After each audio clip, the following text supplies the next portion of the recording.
அஸ்ஸலாமு அலைக்கும் ரஹ்மத்துல்லாஹி வரகாத்துஹு. இன்றைக்கான வீடியோவில் சோனவாசிகளின் சோனத்துக்குள் நுழைந்தவுடன் கேட்ட ஒரு அற்புதமான துவா. அவர்கள் நன்றி செலுத்தியவுடன் அல்லாஹு தாலா குறிப்பிடுறான். சூரா ஃபாத்திர் 34வது வசனம் சம்பந்தமாக பார்க்க போகிறோம். ஏதாவது பயணத்துக்கு கிளம்புகிறோம், அந்த பயணம் நல்லபடியாக அந்த ஊரில் இருக்கிறோம் அப்படின்னா இறங்கிட்டோம். 70 முறை இந்த சிறிய ஆயத்துகளை போதுமானது. அடுத்த வரும் நாட்களில் அல்லாஹு தாலா தன்மையாக்கி விடுவான். மேலும் சிரமம் துன்பம் இருக்கும்போது தினசரி 70 முறை 3 நாட்கள் தொடர்ந்து சூரா ஃபாத்திர் ஓதிக்கொண்டால் உங்களுடைய துன்பம் தூரமாகும். எந்த துன்பமாக இருந்தாலும் தூரமாகும்.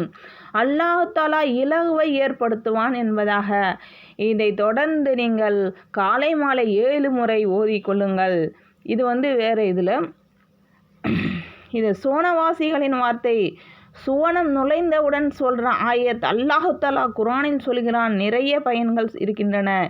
எந்த துன்பமாக இருந்தாலும் சிரமமாக இருந்தாலும் இந்த ஆயத்தை நீங்கள் ஓதுங்கள். அல்ஹம்துலில்லாஹில்லதி அத்ஹப அன்னல் ஹசன் இன்ன ரப்பனா லா கஃபூருன் ஷகூர். இந்த ஆயத்தை தான் நீங்கள் ஓதணும். இதனுடைய அர்த்தம், எங்களிடமிருந்து கவகனிக்கு அல்லாஹுக்கே புகழ் நினைத்து நிச்சயமாக எங்கள் இறைவன் மன்னிப்பவனும் நன்றியுடன் ஏற்றுக்கொள்பவனும் ஆவான். இது குர்ஆன் சூரா ஃபாத்திரோடைய வசனம். இதற்கு நேரடியாக இந்த ஆயத்தை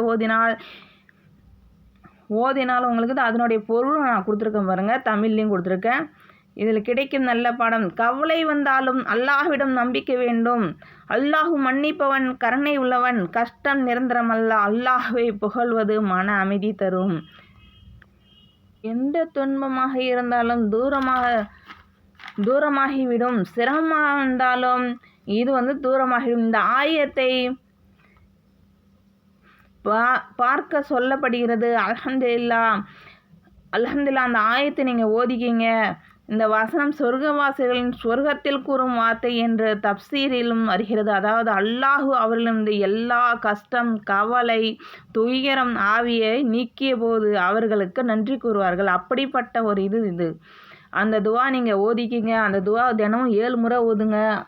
உங்களுக்கு ரொம்ப ஏதாச்சும் நியத்து வச்சு ஓதுனா 70 முறை 3 நாள் தொடர்ந்து ஓதுங்க. உங்களோட நியத் அல்லாஹ் ஏற்றுக்கொள்வான்.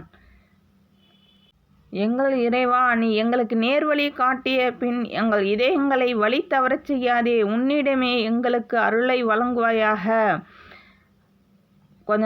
ஒரு 3-4 நாள் நான் வீடியோ போடலை.